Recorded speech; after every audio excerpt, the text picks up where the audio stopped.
నమస్కారం, welcome to GK news 9. నా పేరు సంపత్ ఉదయ్ కుమార్. నేను బ్రిడ్జ్ జేఏసీ చైర్మన్.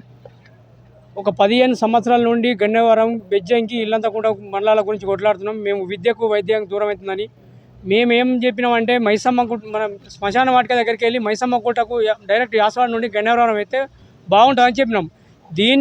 ఈ బ్రిడ్జి అంశం దృష్టిలో పెట్టుకొని ఇప్పుడున్న కేంద్ర మంత్రి బండి సంజయ్ అన్న గారు, గౌరవ బండి సంజయ్ అన్న గారు, మా గౌరవ ఎమ్మెల్యే కవంపల్లి సత్యన్న గారు వీళ్ళ స్వార్థం కొరకు ఏమున్నా ఎలగందుల సైడు, కాజీపూర్ సైడ్ పోతురు. అది ఏ మాత్రం ఉపయోగపడదని చెప్పినా కూడా వాళ్ళు అక్కడికే పోతురు. అది ఓన్లీ 3 ఊర్లకు పనిచేస్తుంది. ఈనంగా మైసమ్మ గుట్ట నుండి వేస్తే ఒక 100 నుండి 150 ఊర్లకు పనిచేస్తుంది. శనివారం డైరెక్ట్ శనివారం వెళ్తుంది. హైదరాబాద్కు 30 కిలోమీటర్లు తగ్గుతుంది. అక్కడ ఒక 2-3 వేల ఎకరాలు ఉంది. కానీ వాళ్ళు ఇది దృష్టిలో పెట్టుకున్నారు. వాళ్ళ ఫామ్ హౌస్ల కొరకు, వాళ్ళ భూముల కొరకు అలంగా బ్రిడ్జ్ చేసుకుంటే వాళ్ళ భూముల కొరకు, ఫామ్ హౌస్ల కొరకు పనిచేస్తానంటారు. మా ఓట్లతో గెలిచి మీ అవసరాల కొరకు వేసుకున్నాడు కాదు. మీరు నిన్న ఈరోజు 6 తారీఖు శంకుస్థాపన అన్నారు. మీరు అత్తే ప్రజలు ఎట్లా తిరగబడతారో మీ ముగ్గురు మంత్రుల మీదకి, ఎమ్మెల్యే మీదకి మీకు ఈరోజు అత్తే వెళ్తుండే. వెంటనే అది క్యాన్సల్ చేసి మైసమ్మ గురించి చేస్తే ఒప్పుకుంటాం. లేకపోతే మాత్రం మీ ఇల్లు ముట్టడిస్తాం కంపల్సరీ. గౌరవ ఎంపీ గారిది, గౌరవ ఎమ్మెల్యే గారిది, మీ ఇల్లు కంపల్సరీ ముట్టడిస్తాం. మాకు మైసమ్మ గుట్ట నుంచి బ్రిడ్జ్ చేయాలి. అంటే అనేక రోజుల పోరాటం చేసిన తర్వాత మీకు బ్రిడ్జ్ శాంక్షన్ అయింది. దీనికి ఇంకా మాకు దారి ఏర్పాటు అవుతుంది, బ్రిడ్జి వచ్చినట్టే అని చెప్పి మాట్లాడారు కదా. మరి దాన్ని మళ్ళీ వేరొక చోటుకి వెళ్తుందన్న విషయం ఎప్పుడు తెలిసింది? మొన్న తెలిసింది. రూట్ మ్యాప్ వాళ్ళ అవసరం కొరకు రూట్ మ్యాప్ మారుస్తారు. వాళ్ళ భూముల కొరకు, వాళ్ళ ఫామ్ హౌస్ల కొరకు. ఈ ప్రజలు ఓట్లు వేసిన వాళ్ళు, ఈ కొట్లాడిన వాళ్ళు ఏమన్నా కొని, కానీ మాకు అవసరం. ఇక మళ్ళీ నిధులు రావు. మన గౌరవ ఎంపీ గారు, కేంద్ర మినిస్టర్ గారు 300 కోట్లు తీసుకొస్తాడు బండి సంజయ్ అన్న గారు. మళ్ళీ 300 కోట్లు 77 కోట్లతో సరిపెడుతుండు. మాకు సెకండ్ టైం ఏం చెప్పిండంటే ఉదయం 300 కోట్లు కేటాయిస్తా, మైసమ్మ గుట్ట నుండి బ్రిడ్జ్ చేస్తా అని అంటుండే. ఇప్పుడు మాట మారుతుండు.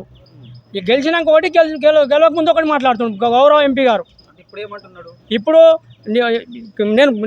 నువ్వు పోతావా గడ్కరీ దగ్గరికి? నువ్వు గడ్కరీ దగ్గరికి పో, నేను అనగానే తెలంగాణ కీలేస్తా అంటే అది పనిచేయదు. ఒక 3 ఊర్లకే పనిచేస్తా అనగాని నువ్వు గడ్కరీ దగ్గరికి పోయి మార్పించుకరా పో అని నన్నే అంటుండు.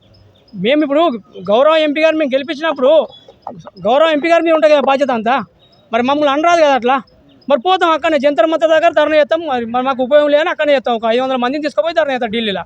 ఒకవేళ మారకపోతే మాత్రం అదే పని చేస్తాం. బ్రిడ్జ్ శాంక్షన్ దేని రూపంగా అయింది? మేము కొట్లాడుతున్న శాంక్షన్ అయింది, కానీ అది వాళ్ళ అవసరానికి ఉపయోగించుకుంటారు. అది బ్రిడ్జి మీరు ఏం చెప్పాలనుకుంటున్నారు? మాకు శ్మశాన వాటిక కాంచి యాసవాడ మైసమ్మ గుట్ట వరకు అయితేనే ఒప్పుకుంటాం, లేకపోతే అడ్డుకుంటాం. కరీంనగర్లో తెలంగాణ రక్షణ సేన మరియు అదేవిధంగా గన్నేరువరం కరీంనగర్ బ్రిడ్జ్ సాధన జేఏసీ యొక్క ఆధ్వర్యంలో ఈరోజు జిల్లా కలెక్టర్ గారికి ఒక వినతి పత్రం ప్రజావాణిలో సమర్పించడం జరిగింది. ఈరోజు విషయం ఏంటంటే కరీంనగర్ నుండి నేరుగా గన్నేరువరం బ్రిడ్జ్ చేసేటువంటి ఆలోచనలో ఈ ప్రభుత్వం ఉంది. కానీ మరి గతంలోనే 40 సంవత్సరాల నుండి కరీంనగర్ నుండి మైలారం మీదుగా గుండ్లపల్లెకు కలిపేటువంటి బ్రిడ్జ్ను ఏర్పాటు చేయాలని దాదాపు ఒక 3 మండలాల ప్రజలు గత 30-40 సంవత్సరాలుగా పోరాటాలు చేస్తూ ఉన్నారు. ఎప్పుడైతే డ్యామ్ నిర్మాణం జరిగిందో అప్పటి నుండి కూడా ఆ డ్యామ్ నిర్మాణంలో కూడా వారి వాగ్దానం ఏంటంటే ప్రజలకు నేరుగా కలిసేటువంటి విధంగా ఒక బ్రిడ్జ్ను ఏర్పాటు చేస్తాం. ఈ 3-4 మండలాలకు సంబంధించిన దాదాపు 100 గ్రామాల ప్రజలకు రవాణాకు ఇబ్బంది లేకుండా, ప్రజా రవాణాకు ఇబ్బంది లేకుండా ఏర్పాటు చేస్తున్నటువంటి వాగ్దానం ఆ రోజు ఇచ్చింది. కానీ అక్కడి గ్రామాల ప్రజలు దాన్ని అనేక సార్లు గుర్తు చేస్తూ ప్రజాప్రతినిధుల దృష్టికి తీసుకపోతే మరి ఎన్నికల్లో వచ్చినప్పుడల్లా అనేక హామీలు ఇచ్చి ఖచ్చితంగా బ్రిడ్జ్ నిర్మాణం మీరు అనుకునే విధంగానే జరుగుతుంది, కరీంనగర్ మైసమ్మగుట్ట మైలారం త్రూ బ్రిడ్జ్ ఏర్పాటు చేస్తామని చెప్పి అనేక సందర్భాలలో ఎన్నికల్లో హామీలు ఇచ్చినటువంటి ప్రజాప్రతినిధులు. కానీ ఈరోజు బ్రిడ్జ్ విషయానికి వచ్చే వరకు వాళ్ళ స్వార్థాన్ని బయటపెట్టుకొని ఇలా పార్టీలకు అతీతంగా ఇలా భారతీయ జనతా పార్టీ కానీ, అదేవిధంగా కాంగ్రెస్ కానీ, బీఆర్ఎస్ కానీ ఈ 3 పార్టీలు ఒకటైపోయి, ప్రజాప్రతినిధులు ఒకటైపోయి వాళ్ళ ఫామ్ హౌజులకు దగ్గరగా ఉండే విధంగా, వాళ్ళ వ్యాపార కేంద్రాలకు దగ్గరగా ఉండే విధంగా, గ్రైనేటుకు దగ్గరగా ఉండే విధంగా ఇలా బ్రిడ్జ్ యొక్క రూపకల్పనలు చేంజ్ చేసుకొని మార్చుకొని వాళ్ళకు అనుకూలంగా తీసుకుపోయేటువంటి ప్రయత్నాన్ని చేస్తూ ఉన్నారు. ఇవాళ శంకుస్థాపన చేసే ఉండే అక్కడ ప్రజలు తిరగబడతారనేటువంటి భయంతో, అక్కడ ప్రజలు ఆందోళన చేస్తారనేటువంటి భయంతో ఇలా ప్రోగ్రామ్ను విరమించుకున్నటువంటి పరిస్థితి మనం చూస్తూ ఉన్నాం.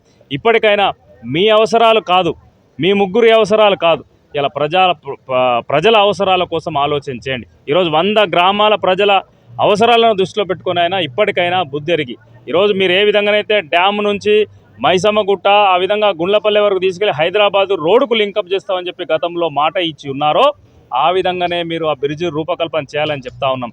లేని ఎడల పెద్ద ఎత్తున ఈ 100 గ్రామాల ప్రజలతో ప్రజా ఉద్యమాలు నిర్మించక తప్పదు. ఎందుకంటే అవసరం లేని చోట మీరు బ్రిడ్జ్ చేసి ఎక్కడైతే అవసరం ఉందో అక్కడ బ్రిడ్జ్ నిర్మాణం చేయకుండా మీరు ఈ ప్రభుత్వం కనుక ముందుకు పోతే తప్పకుండా ప్రజా వ్యతిరేకత వ్యక్తమవుతుంది, ప్రజల నుంచి నిరసన వ్యక్తమవుతుంది, ఆందోళన కూడా చేస్తారు.